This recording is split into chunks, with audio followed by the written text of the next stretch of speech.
I need to Yeah, give for her those some of you that are advice. on right now, I do have a YouTube podcast called Between Authors where I interview mostly indie authors, but it's a mixture of all authors.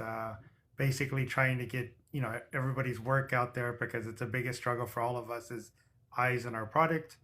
Finding new audiences, finding new readers. So I try to do this to get the indie authors out there. I started primarily with a lot of the indie authors on Twitter, so Mm. most of my first, I would say, 28 or 30 interviews are a lot of the indie authors from the Twitter side. And then I've moved over now to the authors from TikTok. Priscilla here is going to be the first one for a live interview, which I'm going to start mixing in. And for those of you that haven't seen the YouTube, it's in my link tree on my profile. But I release a new indie author every week, generally on Friday.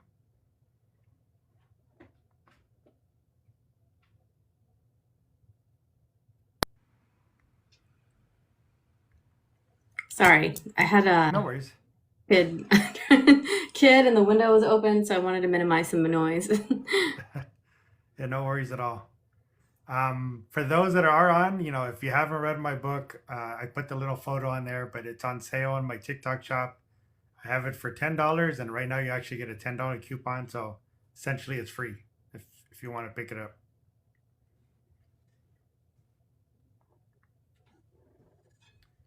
Should we get started, Yeah, Priscilla, or do you sure. want to wait another minute or so?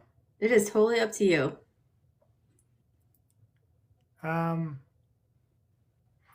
let's get started because, like I said, I'm gonna load this up on the YouTube anyway, and then we'll repost it so anybody who's missing that can check it out and watch it. So again, for those that are watching the live, this is my first live version of my Between Authors podcast. Generally, I do this on my YouTube channel every week. Generally on Friday, as long as I don't miss the time frame, I release a new episode of a new indie author, just to get their work out there for the readers to connect to the author because it's that connection, which is the biggest thing from the author to the reader, and to find out the person behind the author name. So again, maybe strengthen that connection to the reader on that side. So welcome to the show, Priscilla. I'm happy to have you here today as my first guest on a live. Thank you so much for having me. This is only my second time being a guest since I started writing, so Yeah, and we'll talk about Priscilla has a podcast as well. For those who don't know, we'll talk about that a little later in the podcast as well. Actually, I've added her link to her YouTube podcast into the description of all of my YouTube videos when I load it up. So it'll be one of the links at the end. So you'll be able to find her page as well and her podcast. But why don't you get started since we do have some people watching now? Why don't you get started and introduce yourself to the viewers and kind of give them a little bit of background about you? well, I am Priscilla Stone. I am a new indie author. I published my first book. It's a vampire prequel novella called Samuel's Descent. It's about a vampire named Samuel, and the book's about his descent into vampirism. He sort of stemmed from a short story in high school that my teacher was like, no, this is too dark. You can't be writing this in high school. I just turned 15. So, like, I wrote this short story. I was reading a lot of Stephen King. I was reading a lot of Anne Rice, and I was like, I want to write stuff like that. So I write this short story. He won't even grade it. And it really was like the worst thing that happened is the guy that the vampire had tinkled on his boots. That was like the worst thing that happened. But since the guy unalived, he was like, this is too dark. But he didn't realize at the time I had just lost my father. I was into horror movies already, So this vampire just kind of like went away for a long time. This past, my husband deployed in September, and I started writing. And I was like, I'd had this story playing in my head when I would have depressive episodes with Hmm. these vampires, kind of like Blade meets, Anne Rice meets True Blood of like this vampire mafia. So I started like watching these movies in my head as an unhealthy way of disassociation dealing with mental health stuff. So um, my husband left, and I was like, why am I not writing this down? I had to give up a lot for the army lifestyle. Like I had to give up traveling for research. I wanted to finish my Bachelor of Science, but that would take a lot of studying. With being the only parent here, I couldn't do that to the kids because my next set of classes would have been like astrophysics. So it would have been a lot of work. So I was like, I need to find something that's equally fulfilling, that I care about. And I just started writing it. So that's my background. I have a background in molecular biology. I wanted to do astrobiology. I have a background in UFO research, dream research. I've presented at a few small conferences. And during the dream research, something creative opened up in me with vampires. So Yeah, and that's mostly your podcast, I believe, is geared towards UFOs, paranormal, vampires, and such. And again, we'll go a little more into depth on that a little bit later. But that's interesting, the background that led to that podcast and why you do that. But again, it's a good point because writing is for a lot of us something that's very therapeutic for us, right? And it's a good outlet for everybody when they do have that stuff locked inside and you want to get it out. That's always the good thing: journaling, writing, getting those things out, getting them out of your head, and not just letting them stay inside and locking them away. Did you find that to be therapeutic as you did start writing and putting it up? I did. I should mention last April, I went to Colombia for a field experiment looking for anomalous lights. And I did the a sacrament known as ayahuasca. And you wouldn't even call it a sacrament there, but that kind of like undid a lot of things. And it kind of opened me up to creativity, to be honest. But that was painful. So it brought up a lot of things like old wounds around like writing and being weird and dark and vampire, goth, whatever. So Mhm. it brought all of that up. And through writing, it really was allowing me to express that darkness and creativity in a way that it wasn't just like kind of like sitting inside of myself. Yeah. And our characters have a lot of us in them. Even if you say I try not to like project my characters, like it's coming from your mind and everything you've seen throughout your life, just like dreams. So there is going to be part of you in there. And I think that some people are surprised when they're writing a scene and it triggers like a catharsis within them. Yeah, it goes back to again, I mentioned it a lot in the podcast, probably a little too much, but I always mention the author's voice and really what leads to the author's voice, and most of that is you know your influences, whether it's upbringing, whether it's environment, whether it's your likes. Horror movies, like you said, is something you truly loved, your background and everything, and that leads to your author voice, right? And the things you like. And it's always interesting to me, and why I don't understand the competition with authors, or some of the authors that feel there's a competition, because there's no same voice from every author. I don't care if it's the same genre. I don't care if it's the same storyline. It's never going to be the same voice. It's always different. And there's always going to be that audience for your specific voice. But it's always interesting to me, the influences that kind of lead to that voice, right? So why don't you talk a little bit again? You talked about some of them. Why don't you talk a little bit about more what your influences are overall creatively? And it doesn't have to be necessarily authors of books. It could be anything. It could be movies, music, art, anything that leads to that for you. Okay, well, since my books are about vampires, and the small one right now, the novella, the one that's out is a prequel novella. Um, and I have two books written for the series, and then one more I'm working on. So it'll be a three-part series at least. The influences behind these vampires are very like I read a lot. Is a lot of reading. Edgar Allan Poe, Dracula, Frankenstein. All the classic scary movies. I also use magic as a big influence because I'm a psychic vampiric witch. So like I study energy work and how it interplays with people. So that's a big influence on what my vampires feed on in my world. You're not going to necessarily see a lot of that in the novella, but you'll see a lot of it in the novel. they feed off of energy. So like that comes from a magical influence. And then as far as like pop culture and movies that were books goes, it's Anne Rice. You know, I love the grittiness of the characters that Anne Rice writes and the grittiness of the True Blood series. Yeah. But I also love like that Dracula, like that romantic, like classic, like, you know, romance levels or that romantic, you know, feel to it. But I also grew up in the 90s, so and 80s, so there's a Lost Boys, you know, there is Blade, like Blade, come on, man. That bloody vampire, or sorry, that scene in the club, come on. You got to have a Yeah. club for your vampires or it's no fun. I mean, and even Dracula had a club if you think about it. Dracula took her to that little like, you know, and he's dancing with her and they're having tea or whatever, they're drinking whatever they're doing. Yeah. So, you know, but those are my main influences. A lot, You I know, guess. it's interesting on the vampire side. So, you know, you're talking about the different things that kind of influence your vampires or your vampire world, right? The kind Mhm. of what you're writing in is, you know, you have all those different subgenres of vampires, right? And energy vampires is an actual subgenre that a lot of people don't touch on. They always touch on the blood part of it, but a lot of them don't touch Yeah. on the energy vampire side of it, which is part of it.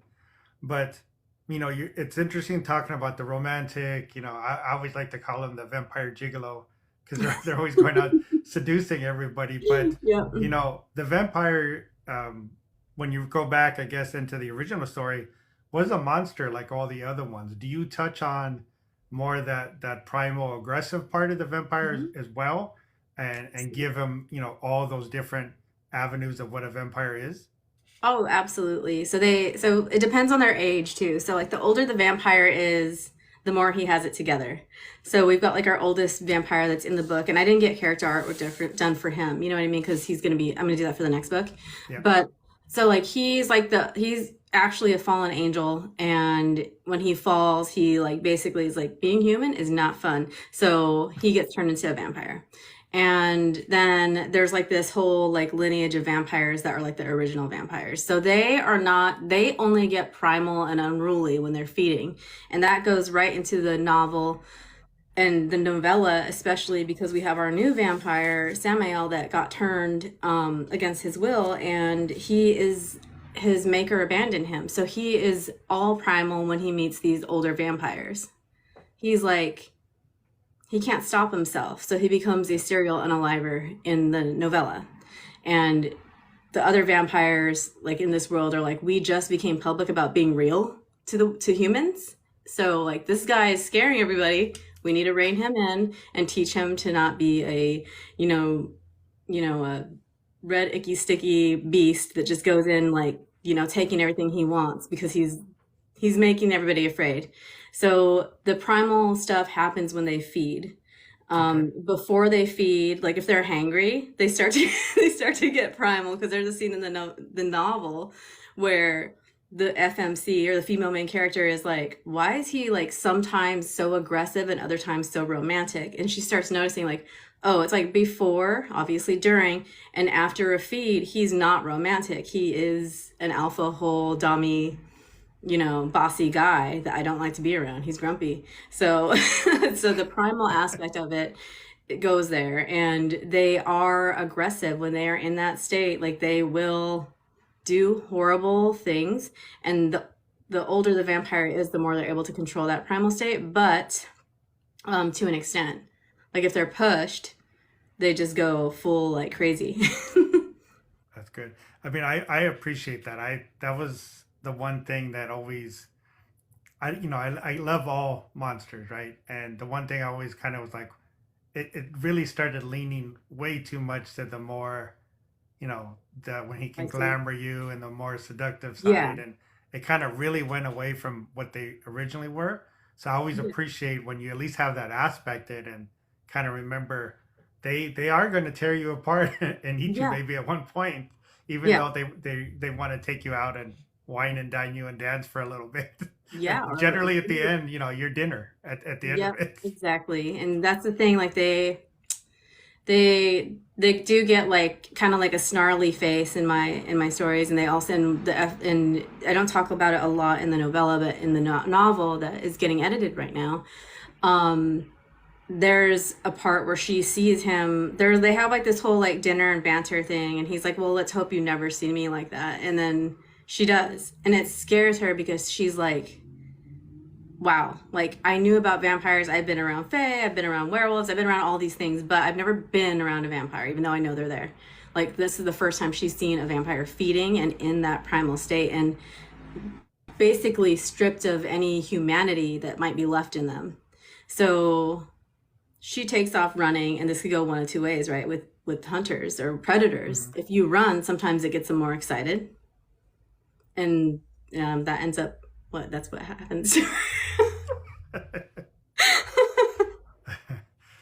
Did I mean, he's like a this is a gentleman before he gets super excited. He like tries to rein it in, but it just, I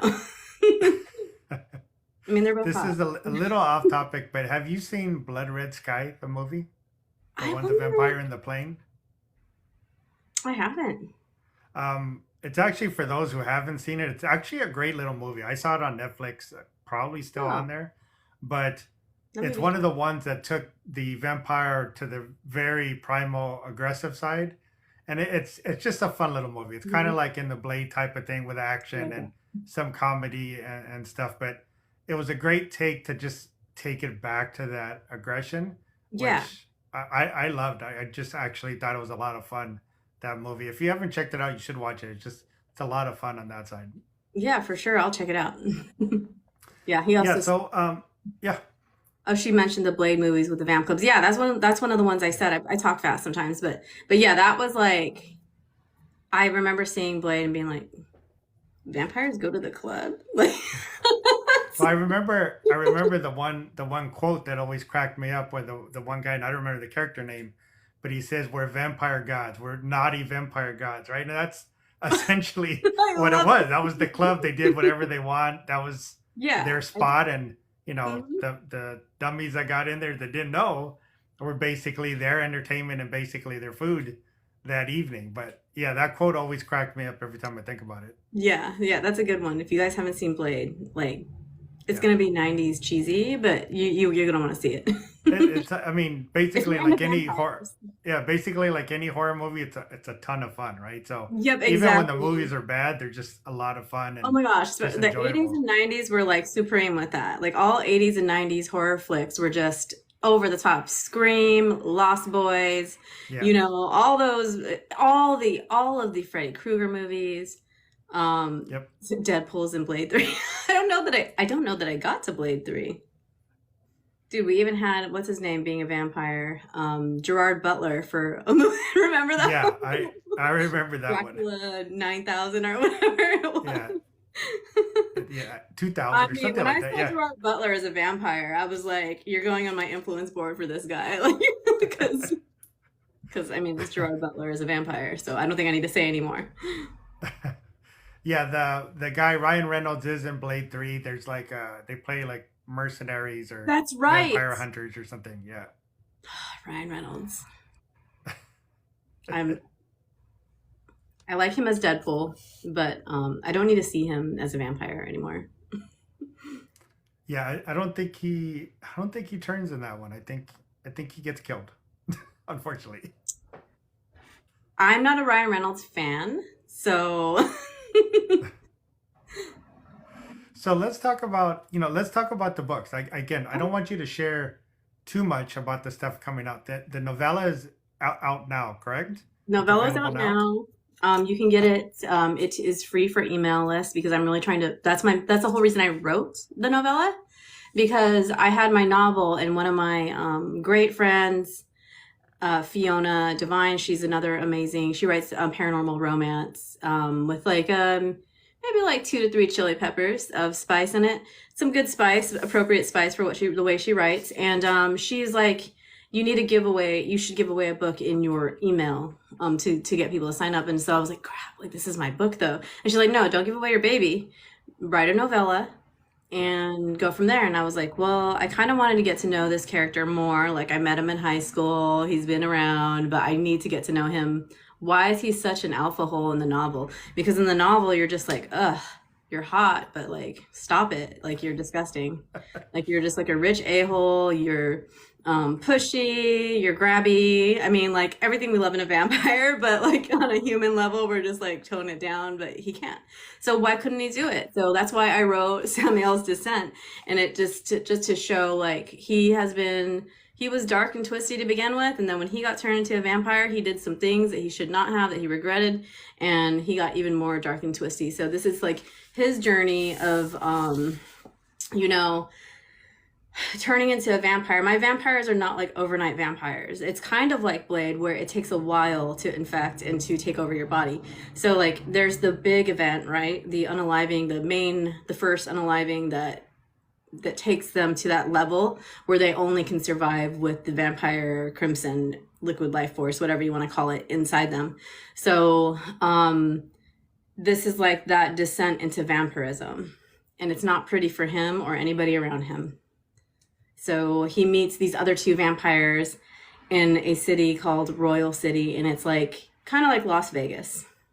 Mm-hmm. So that's where they get like that mobster vampire mafia situation happening, because they're kind of like the big guys of the town. One has a strip club, the other one has a casino, and they're just like, we got to find this guy because he's scaring. We're trying to keep, make vampires great again.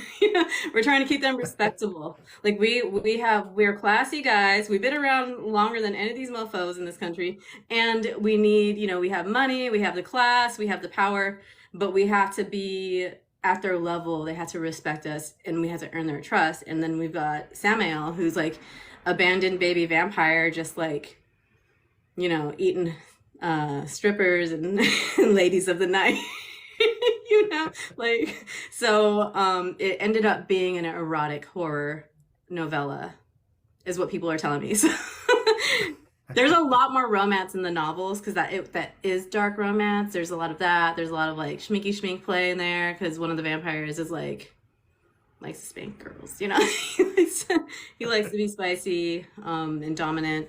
And then but in this one there is spice in it, but there is always accompanying like unaliving with that.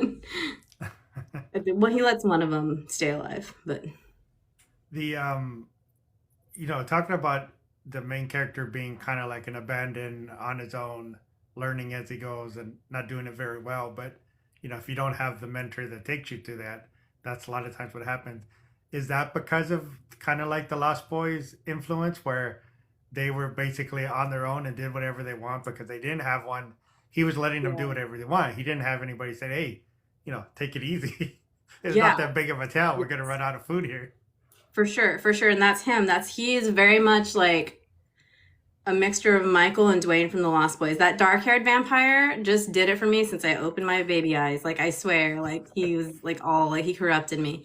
So like Dwayne's like the wild one, like they're all wild in Lost Boys, but he's really channeling that, because he's just trying to survive, and he's doing what like is in his nature, and all he knows is, I either want to do spicy time, or I need to drain these people, all women, and then or I need to do both because I'm hungry, but he's confusing like his need for human contact with his need for feeding on liquid life force. So he's very much like the Lost Boys, with a little bit of, I wouldn't even say he's Lestat, because he's not classy enough to be Lestat. Like he's wild. He gets class in the novels for a little bit, but the second he gets a chance, he turns back into like a naughty vampire hood rat, He's just like he's in his vampire puberty, so that's he the problem. is. He's not coming out of it. Yeah, exactly, because you have like these older than time vampires, and they're classy, and they're just like, this is not how people act, and we realize, hey, we don't have to drain the whole person, we just can like sip on them, and and then you get to spend time with your favorite donor. So like, if you don't like take it all, you can have them again, and if it's just like donating. Give them a week, give them a few days, and you can have more of the same beautiful person that you wanted to drain initially. And take off the planet.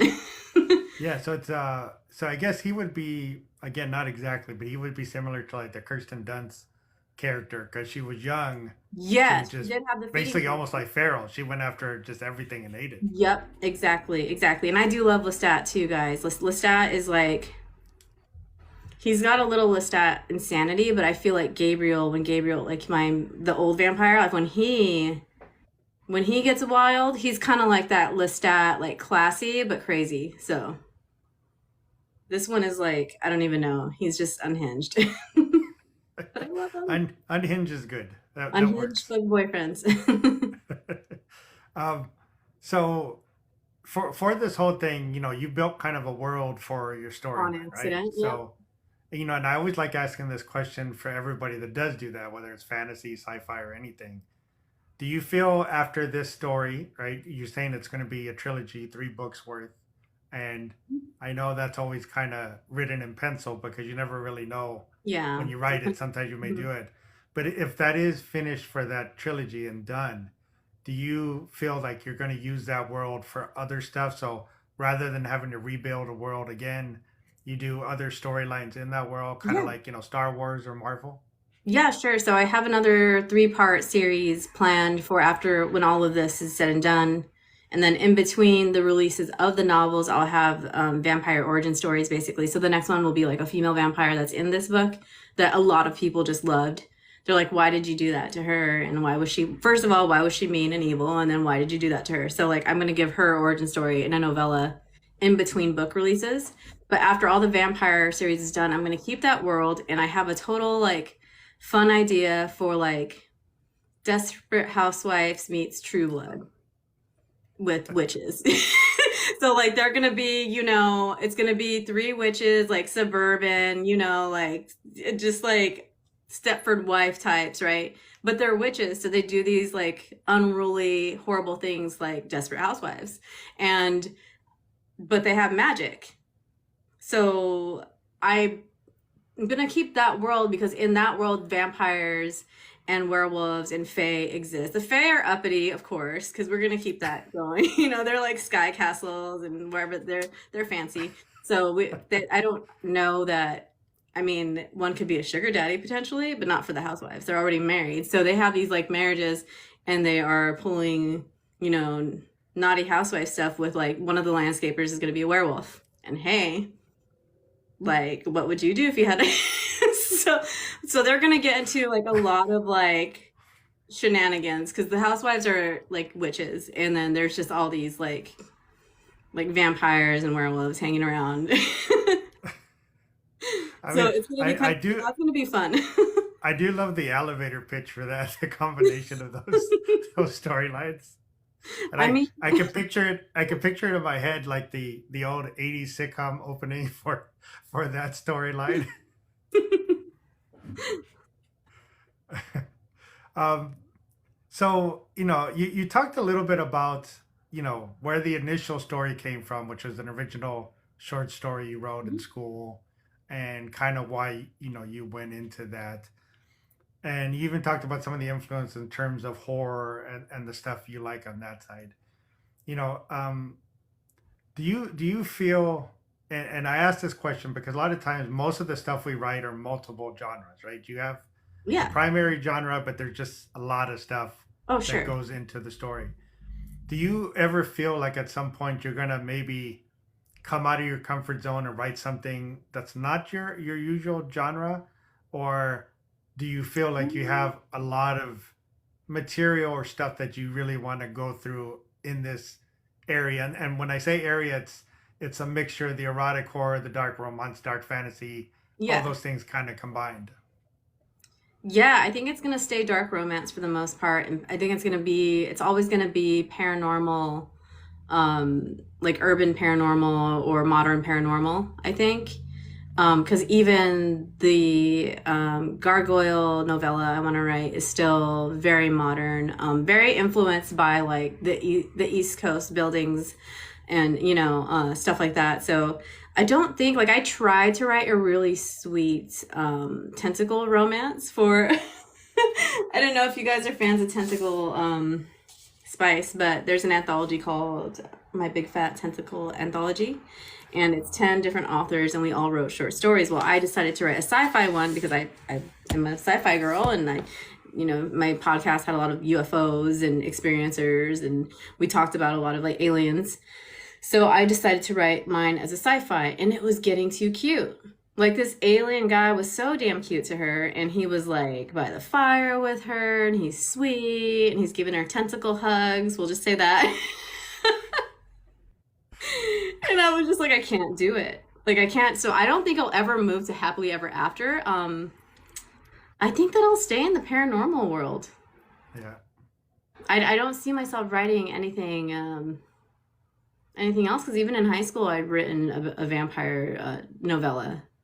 So I just don't think I'm ever Yeah. going to leave vampires. Yeah, I mean, I understand that completely because again, my wife asked me to write a romance, but I took it completely, Yeah. I completely might do like a sideways. horror. I'd be open to like a horror. Like, I have an idea for a horror book based on there's a band called Rome Music, and he dresses up as this monster.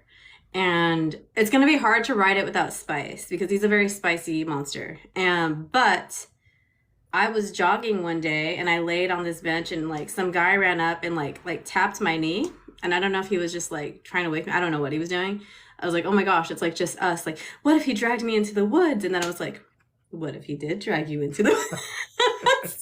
So I might slip into horror. I would love to write a good horror story, but I'm so like I'm just so spicy. Like, I feel like it's gonna still be dark or erotic horror. Like, this was all just supposed to be vampire erotica, to be honest. It was just supposed to be like vampire F-doll and a few vampires, and it's gonna be fun. But then I was like, no, I'm gonna make my life harder and build a world. So, but yeah, I can How see how that wa- happening. yeah, how was that? Because I haven't done the world building really as of yet. How did that work out for you? Did you find that difficult, or did you find it more of a task than you thought it was going to be at the beginning? Well, a lot of it was there because, again, I'm I'm just gonna be open. I have mental health stuff, so I'm not delusional, or I don't see things. But when I would go into deep depressions, I would live in that world in my head. So a lot of it was there. So it was easy for me because I would put on music, and the music's a big influence for me. Like, I think every writer can attest to having like a song come on, and you're like, that's a scene. Like, it inspires a scene. So I would put on my headphones, I'd lay there, and it would freak people out because I would just like disassociate into this world. So it was easy for me. But when I started having to connect the dots, that's what's hard. Connecting the dots. So like, your vampires do this and this and this. And what is the world like? It's pretty much the United States, but I don't want to use actual places because I was in the beginning, and then I had a sensitivity reader say like, your demographics are off. But I wanted to write like, I'm trying to be representative, but not to the point where I stereotype. Like, I'm Latina and Native American. So like, my FMC, she's thick, she's got dark curly hair, she's tan. And my werewolf he's black. So like, I try to have some representation. So I take a lot of that from the world around me, and right now that's the East Coast. So it was hard in the sense that you have to keep track of things, right? Yeah. Like, why do my werewolves and vampires get along? Because there was some like war situation, and some werewolves wanted to be friends with vampires, and some wanted to keep wreaking havoc on humanity and vampires too. So that's something that you'll only get touched on in the book, but it's part of world building. You have to know this stuff. Also keeping like what magic works, right? Because my vampires some of them have magic. Like, every vampire has their gifts. So like, some can control fire, and some can control gravity, some can fly, some don't, so just kind of gauging that. And then not all of them are able to reproduce. Like, how many different kinds of different vampires are there? Like, there's the genetic defect ones that are like, oops, your genes just made you a vampire. And then there's the ones where they're made. So it's hard if you don't like write it down somewhere. But I have found my friend Con actually told me about a thing called Notion, Hmm. and it's used for like business management or something like that. But you can use it to organize all your ideas. It's basically like, it reminds me of like a corkboard almost, but like a digital one. Yeah. So I started putting stuff like that on there, like also like the vampire lineage. Like here's Mama Vampire, and then here's all her first level vampires. Because later on they're gonna say like, who made that crazy vampire? You know, like is this your shit show or is that you? So yeah, it was hard to like pull it out of my head, but it Yeah. was all there. All that to say that. Yeah. No, it makes sense completely on that It side. helps to be a little Um, delusional and insane, you know, because you can visualize things really easily that way. aren't we all though a little bit? Writers, I mean, absolutely. especially a lot of us Absolutely. horror fans, definitely. I Oh my mean, gosh, we no, we're are. sitting there daydreaming about like what would it look like if these horrible things happened to somebody. So, you talked a little bit about it. So usually I like to ask the question about what do you have coming up? You're still in the process of the trilogy, right? Going through the three, Mhm. and this is kind of like a two-part question, right? So for the trilogy, do you have a planned like release schedule for it, or are you gonna kind of let it go as it comes out and see how it works? So that's like part one, and then I'll ask the second part after Okay. that. Good, because I have ADHD, so I might forget this again. So it was not supposed to be, it was only supposed to be two books, right? It was supposed to be a duo. Well, as I'm writing and editing and adding character development, because my editor, who is S.C. Zell, an amazing writer, a fantasy writer, and it scares me that a fantasy person's editing because they're so like I feel like fantasy writers are on like a whole nother level like of world descriptions. Do you know what I mean? Yeah. Because they build these gigantic wild worlds, like they have maps and you know, and she's really Yeah. smart too, so it's intimidating. But I've learned a lot. So the word count got bigger. It was already big. It was already like 154,000 words, and then she basically was like, you know, your female main character is just there. And that's when I made the videos. Like, she's basically a vampire F doll. She doesn't have a personality. She's just like, I came here to do a job, but I'm only going to fight it a little bit. Like, you know, she was just kind of just going through the motions. And the same thing with some of the male chapter. Like, I felt like Samuel's chapters were just kind of like literally he was just telling everything. So I added more character development, and it was already long. So I was already debating cutting this one novel in half, Hmm. or, you know, making it two.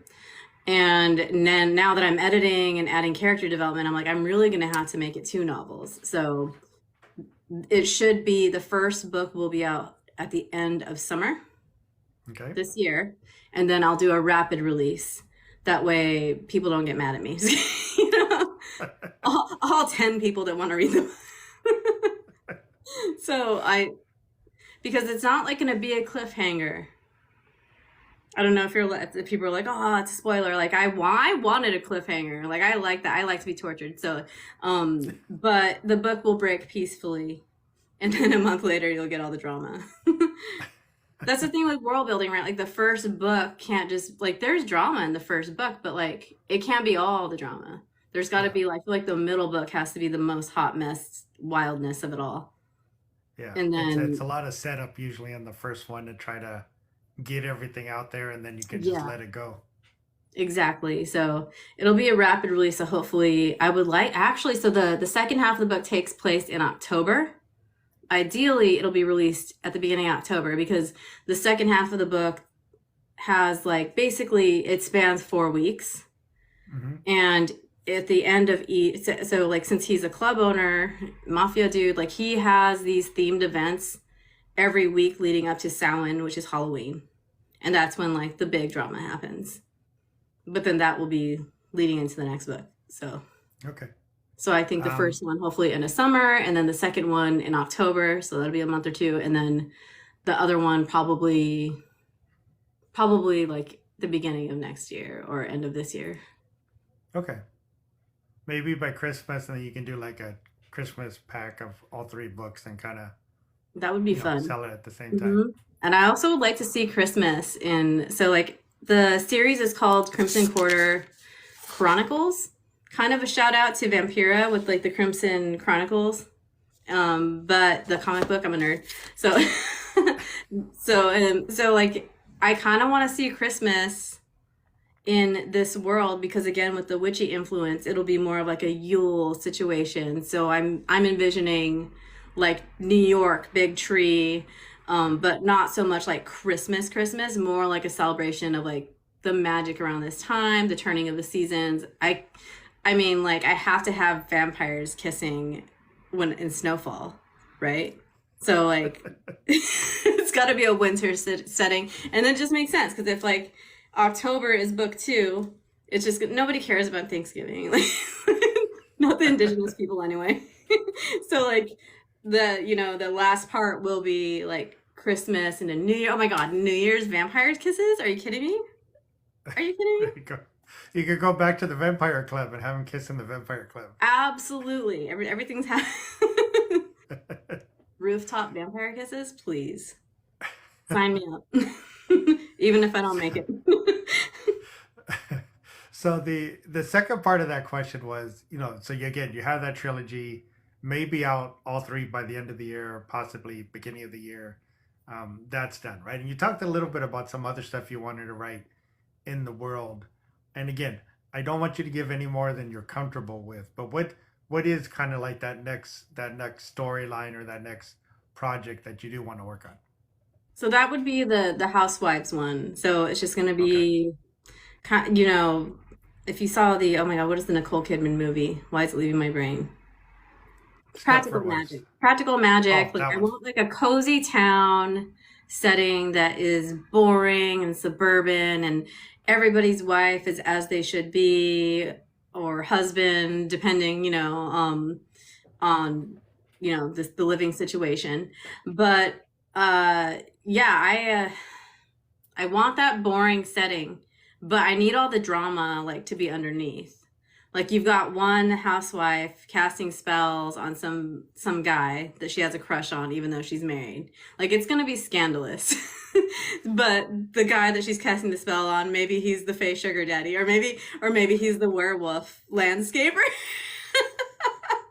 All the werewolves in the world are like, why do we got to be the landscaper? I know. I mean, I'm Latino and I have my werewolf book, and I was like, why are we the landscaper as usual? We went into this earlier with my husband. He's like, why are all your, how come you don't have any short kings in your book? He's like, just make one of the vampires a short king. I'm like, I don't know, man. You're right. You're right. I want curvy women. I should have short kings, like, so, um, so that series will be kind of like a suburban, like blissed out, kind of like Stepford Wives, where like everything looks great. Yeah. But underneath, like the wives are getting it on with demons. There's some like one's gonna put a spell on somebody, the other one's It's like gonna every summon, town, right? yeah, exactly. Someone's gonna summon a demon daddy, and then the third one, I don't know what shenanigans she's gonna get into yet. I kind of want her to like, I want to go monster with her. Like I want her to like seduce a skinwalker or something crazy like that. So I mean. Seducing the skinwalker. It's been hey, if you can seduce Bigfoot in these books, you can definitely lure Skinwalker. I mean, I don't know if you honestly, knew I that. don't think there is a creature that can't be seduced. Apparently, Oh no, from human all the women, we have books. it, and then if you're a witch, you really So let's talk. Let's kind of go on and talk a little more sorry, about fucking your. angels fall. Sorry, I'll stop. No, I mean, again, it's part of kind of what we write. I mean, you've read, Camila and her crazy ass, so you have all this stuff that you can just Hmm. sky's the limit, really, or right Hmm. that Absolutely. there is no real limits in terms of when you start putting creatures and demons and I'll never all of look at a this into the demon's tail the storyline. same way. Same way. I know. Whoever hasn't read that, they don't know about that yet. So. Uh, so let's talk about your podcast, and give everybody an idea of what it's about. I believe it's called Quantum Witch Cafe, right? It is, yeah. So the Okay. podcast is called Quantum Witch Cafe, and I've started it again in Delulu and in my brain. Like, I just want to go to some like wild. I just want to go to some like underground cafe, and like there was one in Arizona I used to go to. It's gone now. What was it called? Jamaican Blue. So it was in Scottsdale, which is now super like California, uppity. Everybody's got plastic surgery. Everybody's got money. It's very, very fancy now. But there was a part called Old Town Scottsdale, and it had these like, it had this little coffee shop, and it was just dark, and all the like smoking hipsters and punk rockers would go there because it was open super late. So after, you know, a night in the town, people would go there and just have like these crazy deep conversations about everything. So that was kind of like my basis for Quantum Witch Cafe. And the whole Quantum Witch things, people are like, what kind of witch are you? What kind of witch are you? Well, I do a lot of energy work. So like, I don't know, and it's all based in physics in my mind. So like Quantum Witch is kind of like that whole thing. Just a place for people to talk about anything. And always been a reader, and I needed an excuse to harass authors. So I was like, if I have a podcast, I could have this guy on and just talk to him that way. Because if I'm like in his DMs, he's going to be afraid. So coming at him with me. So like, I was just like, the first person I had on was an author named Graham Randell, and he writes, he's a UFO/UAP, if you're fancy, historian. So he takes all these cases all the way back to like before World War I, and finds documents both from here and Europe, and puts them in the book and breaks down the timeline. Like, this is the first recorded incident with a plane and a UFO. And he has the document, bam, right there in the book. So he's the first one. I was like, I got tired of being a spectator, and I wanted to talk to these people. And I was getting over just like sharing their posts and being like the cheerleader without, you know, I wanted to be greedy. I wanted to talk to them. I wanted to be asking the questions like, why are you writing this? Why are you interested in this? What's your process?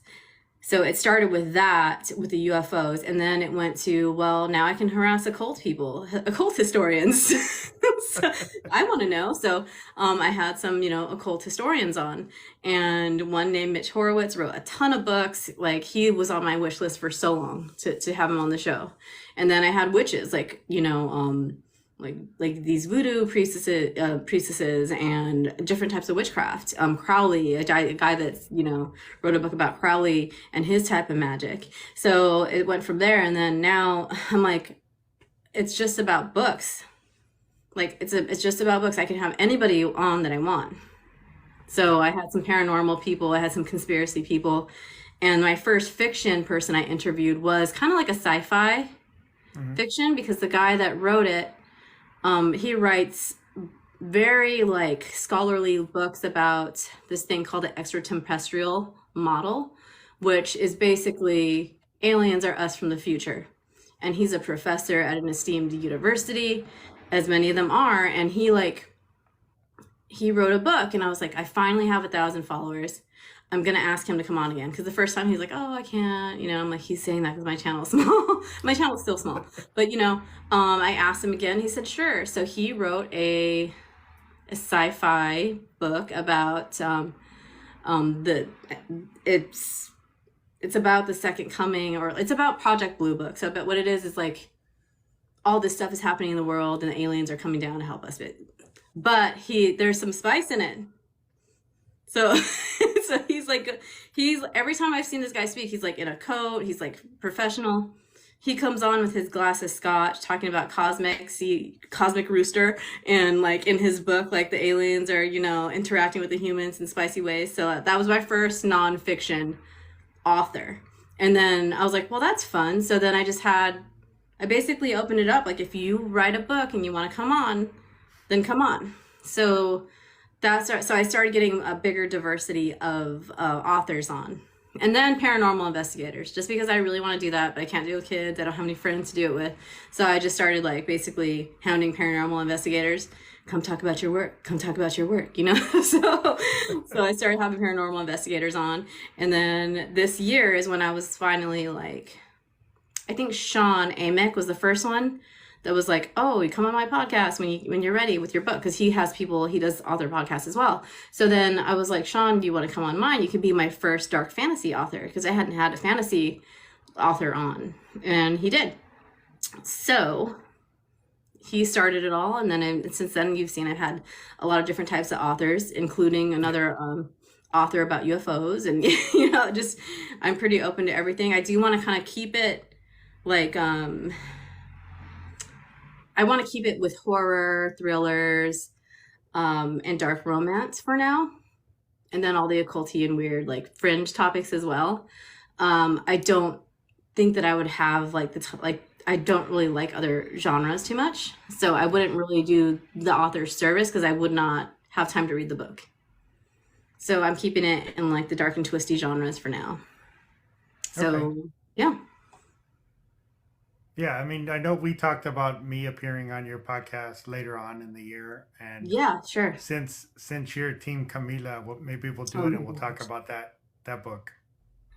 Yes, yes. I can't wait to see what she does more of that I know. couple.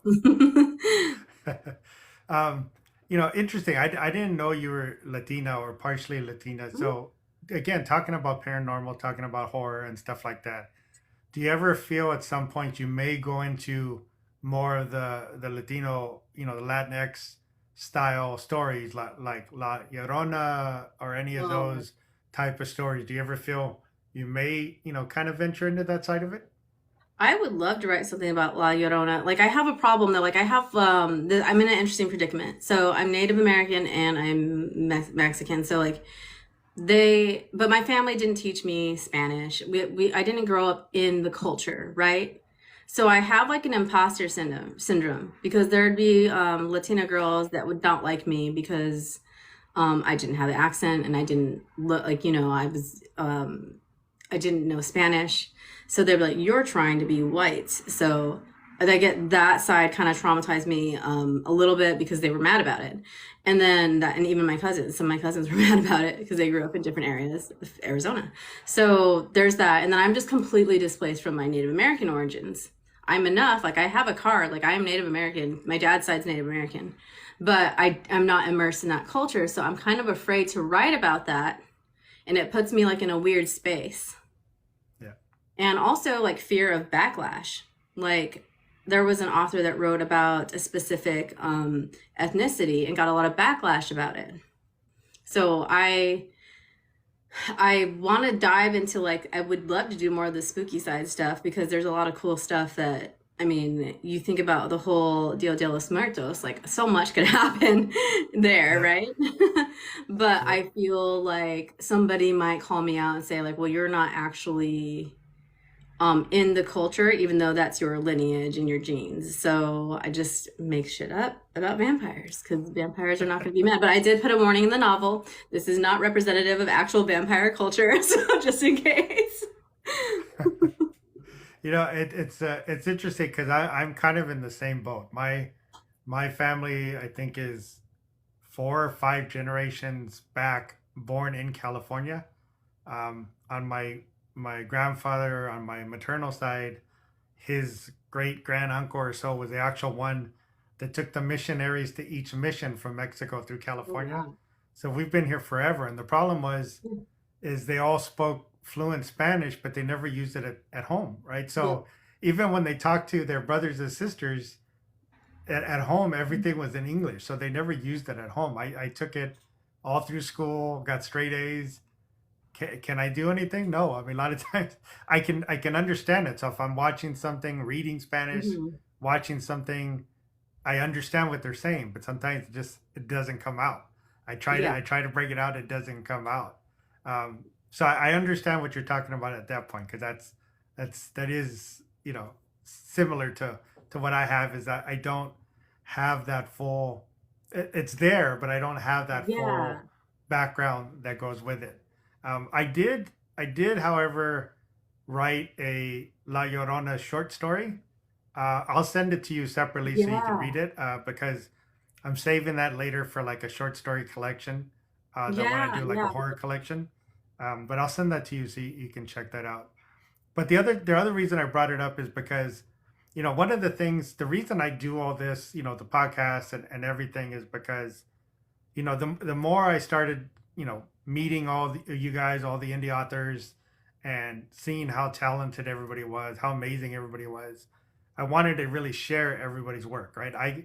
I got that on Twitter side because I had a couple of bigger authors like me and they started sharing my stuff and it really helped. So I've always wanted to do that. I always tell everybody, tag me in your videos, let me share your stuff because, even if I don't have a big following, if it's 50 people that don't follow you, that could be some more audience or readers for you for your work. So I always do this I tell everybody, let me share your stuff. Just tag me and let me share it because, it does a couple of things. It puts us in the algorithm because the algorithm is basically interaction, right? So if the Yeah. algorithm sees you interact, and that's why it's very important to like, comment, share, favorite, right? Save.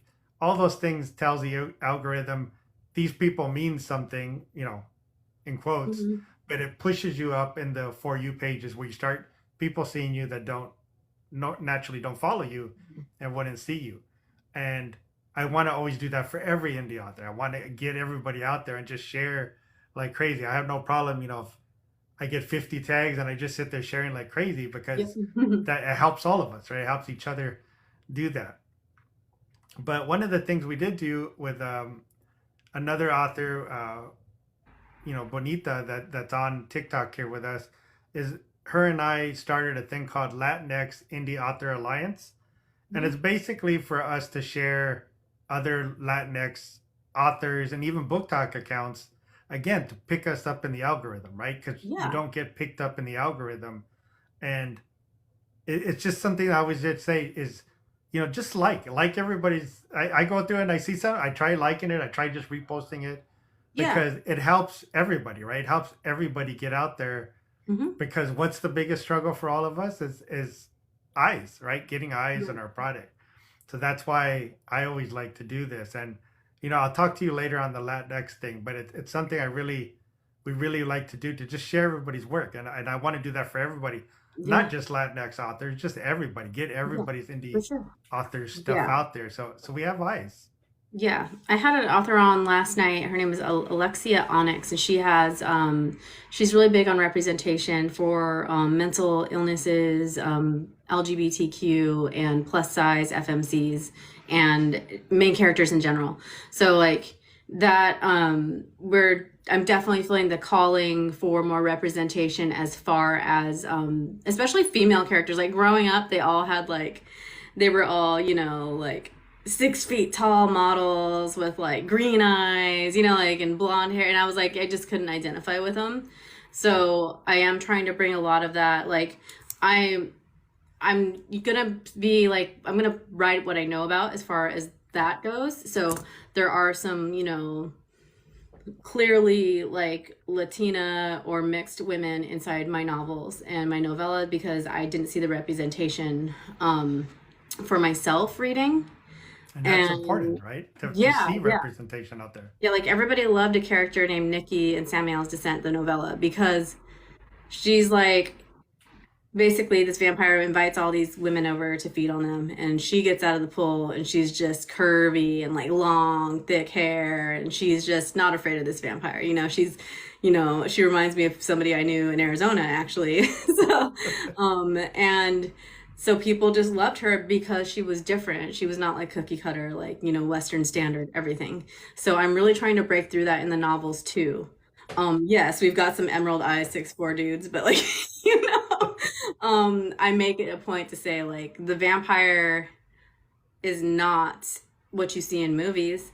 It's not Western ideals. What makes a vampire or a person attractive is their energy, and that includes their liquid life force.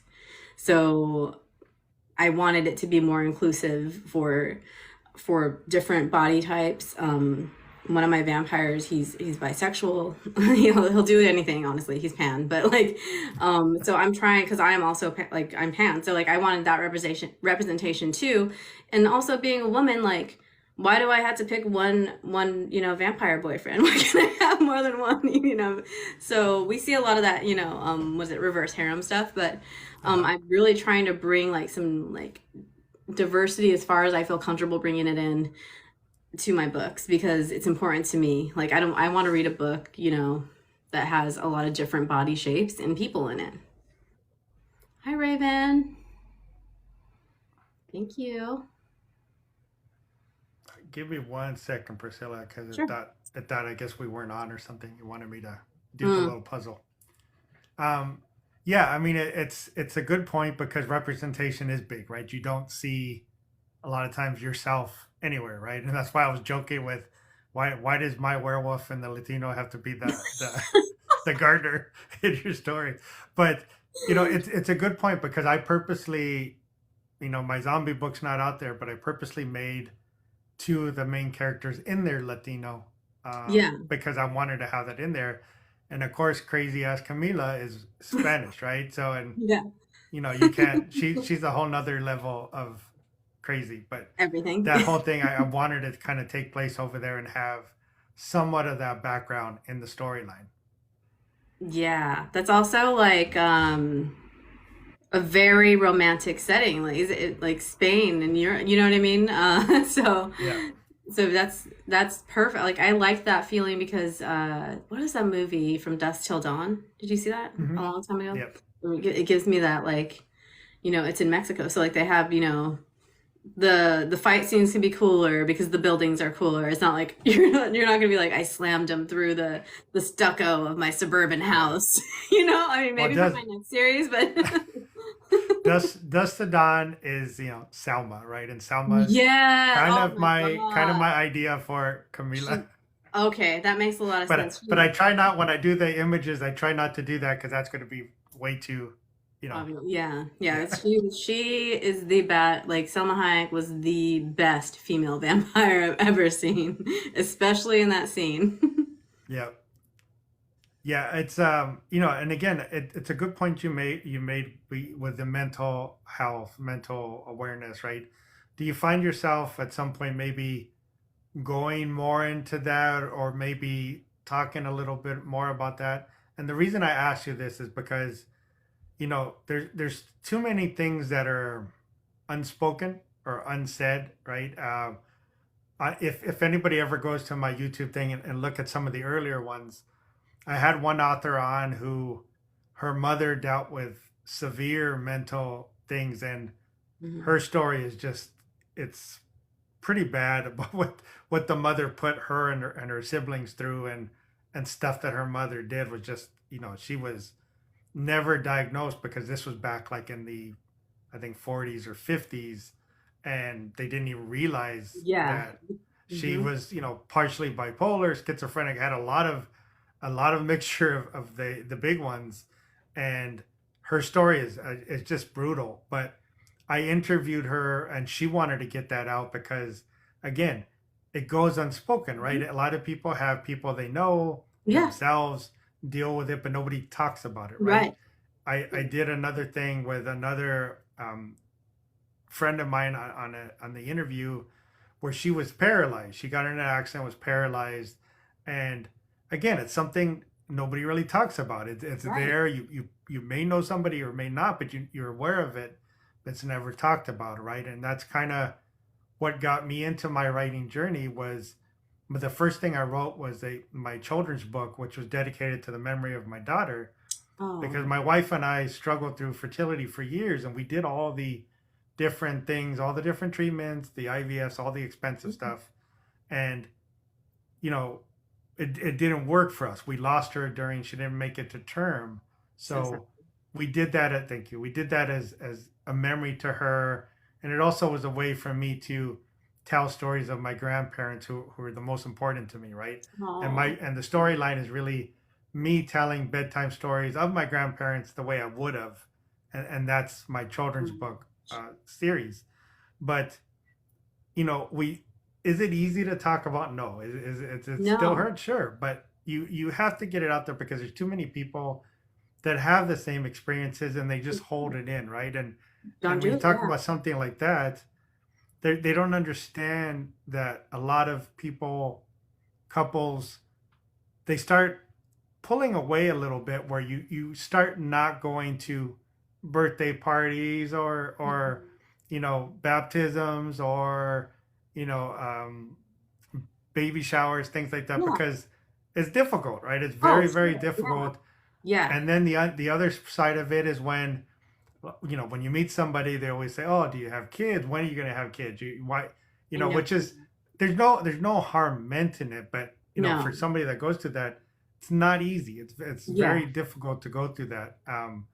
But that's why I asked the question, because Sure. Yeah. somebody sometimes has to be willing to talk about it for all the other ones that don't feel the voice is heard or don't feel it's out there. Absolutely. I am very open and I joke that people are sick of me whining about it, but I have chronic depression and I'm also, and this is the month of like a SA awareness, right? So, um, there's a lot of discourse right now about why people are writing these topics with these certain TWs like forced proximity, um, you know, the just the TWs that are in books, right? So why would pain be associated with this, and why are you glamorizing it? Speaking on that, I am a SA survivor of many different types, and writing. Not all of us get. It's a misconception that that sort of event is always intense and violent, right? It's not always like that. Sometimes it's not. Sometimes the person doing it is very close to you and it's a very soft thing. That can cause some wires to be crossed and that can cause depression and strife in relationships, intimacy issues. In my novels, I address a lot of intimacy issues because I want it to be known like this is why somebody like the main female character might stay with this alpha hole vampire. She's been through it.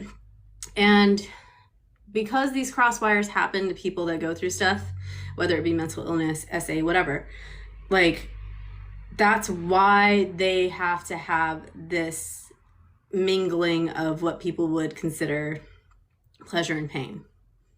Yep. So it's almost like the shaming of what people want, and that stems from a lot of trauma. So I don't know that I would address it like for a whole book, but it's definitely an inspiration behind a lot of the spicy scenes because people in general are shamed for wanting these sorts of things. Like, I mean, some of the stuff in dark romance, no, don't do that.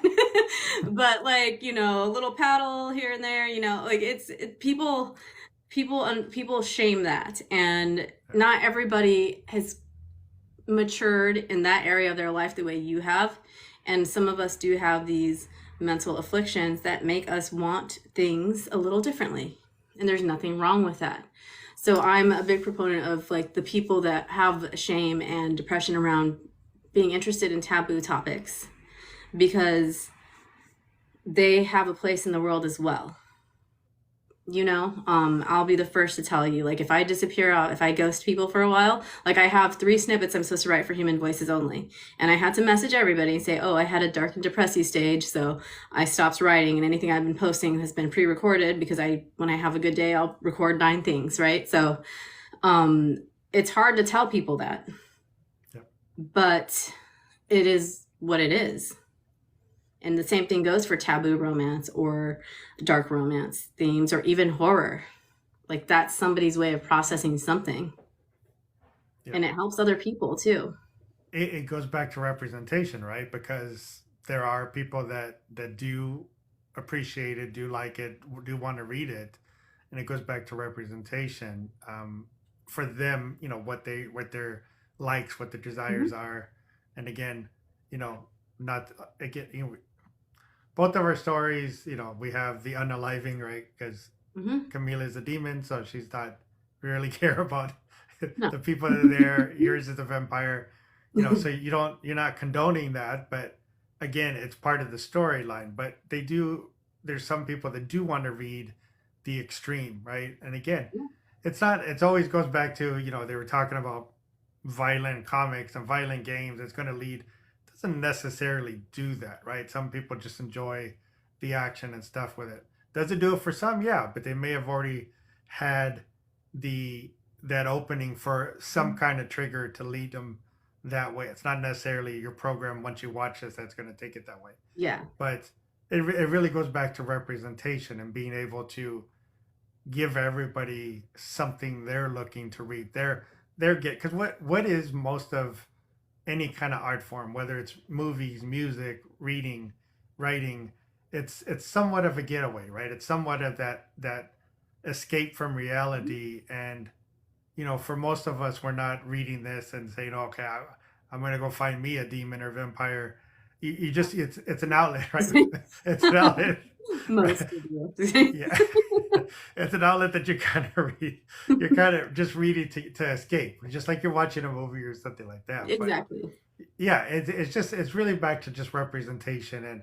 And again, I always like to say, I don't really even care in what style you write or what you write about, or how you put it on. There will be an audience for it. There's an audience for Yes. everything. It's just a matter of, can you find your audience or can the audience find you? But there's always that connection. It's there. It's just, can you guys join? Can you guys find each other? Right. And again, for those that maybe have come later, your novella is out now and is Mhm. available. And if you haven't, please sign up to her newsletter, and you do get a free copy of the novella. But she's working on a trilogy for her book. uh, just a plug for me. I put it up here in the little thing here, the photo, but my werewolf book is actually on sale in my TikTok shop. I have it on sale for $10. Right now, TikTok is giving you a $10 coupon. Book's essentially free. So this is your time. If you haven't read it and you're interested, pick it up, because you're getting basically a free book right now.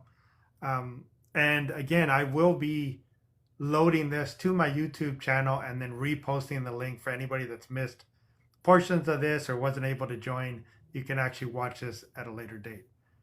But going back to your writing career, right? I usually always like to end or kind of bring up what I like to call a bucket list question for an author or writer, right? And what that is you're writing your trilogy right now. You have the other storyline with the housewives and the werewolf gardener that's coming along.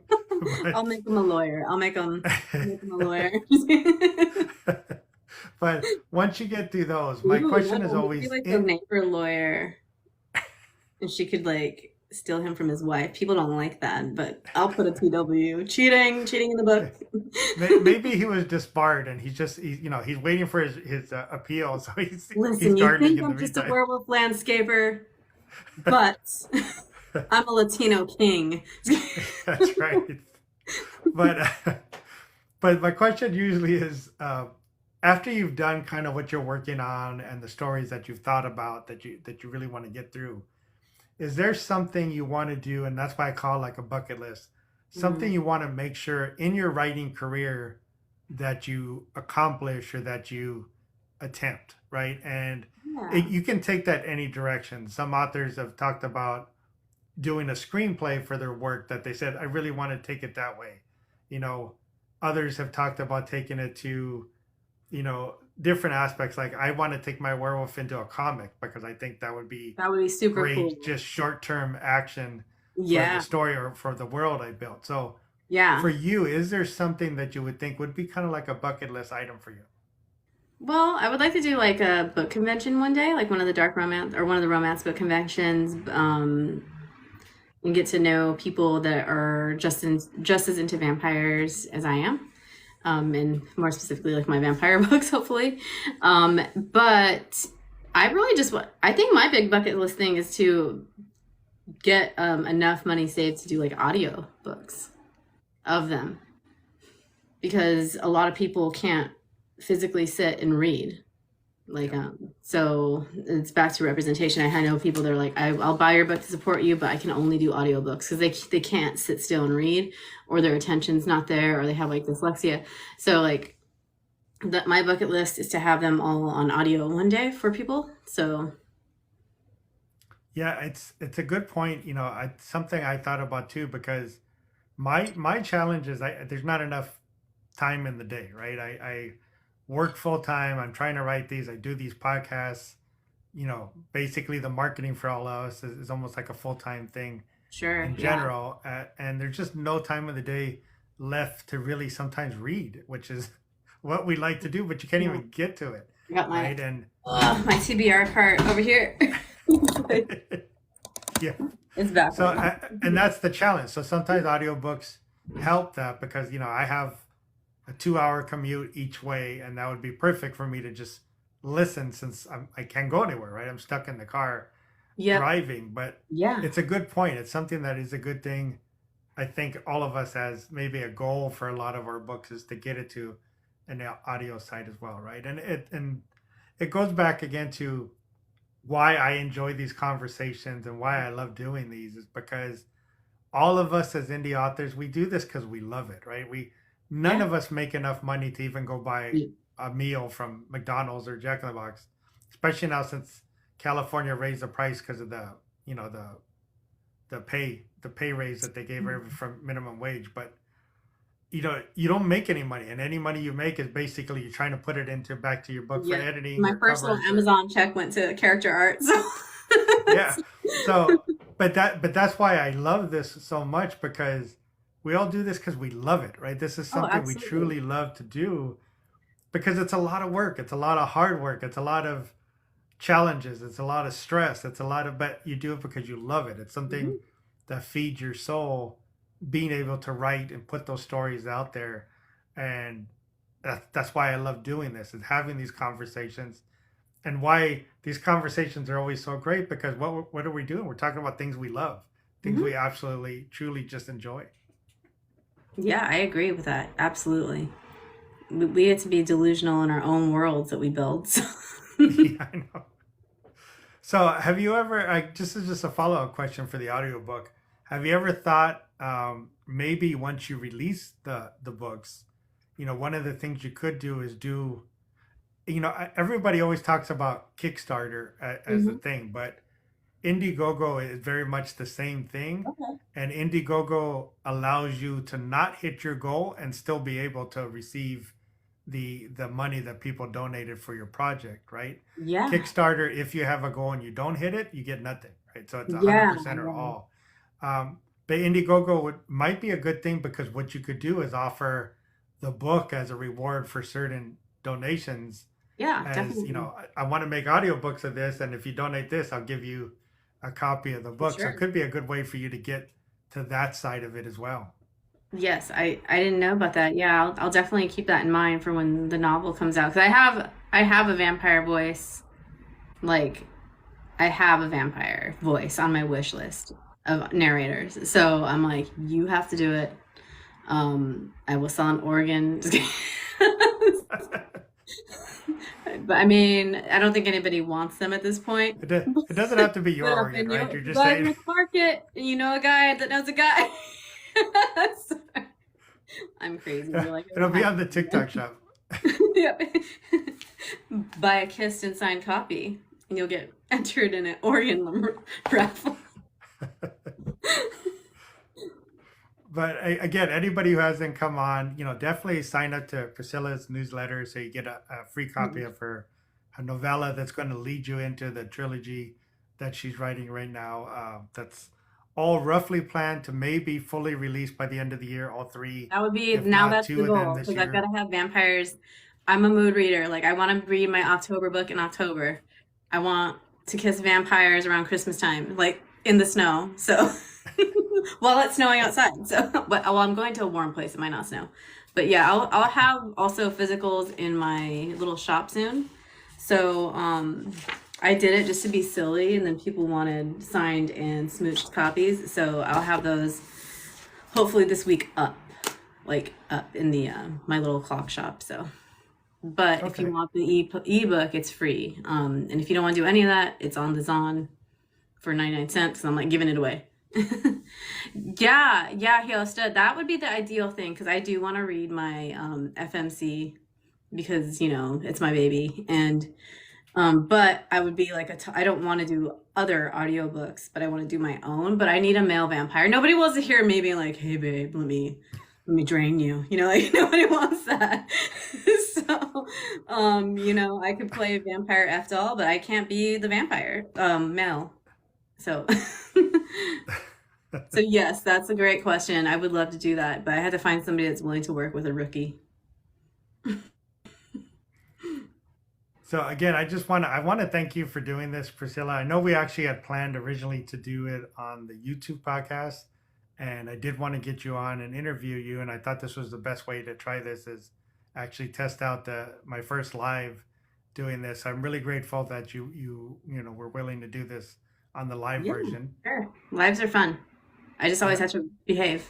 So, And for those again that maybe came in late or that aren't watching this, even though you're not here to hear me say this, I will load this to my YouTube channel and put the link to that so you can watch this at a later date as well. So, I want to thank everybody that actually tuned in to watch this. And again, thank you, Priscilla, for thank joining me you. today. Thanks, you. I will. Oh my gosh, it's too late. I will see you around. And then again, I plan to do several of these. I don't know if she's still on, but Shauna's birthday is April 29th, and we're going to do a live Cool. interview on her birthday, Fun. I think I which saw she that. promises will be interesting because she said she may be drinking the entire time. So we'll see how that goes Yeah. as an interview. Yeah, if she can do that without I'm too unhinged, so I didn't do that. But I will be in the basement watching her celebrate. And then on the 24th, which I believe is next Wednesday, I have author Zachariah Chamberlain. Oh, We're going cool. to talk about his horror book as well. So thank you, Ooh. everybody, for watching. Thank you again, Priscilla. Bye. Have a good night, everybody. Bye.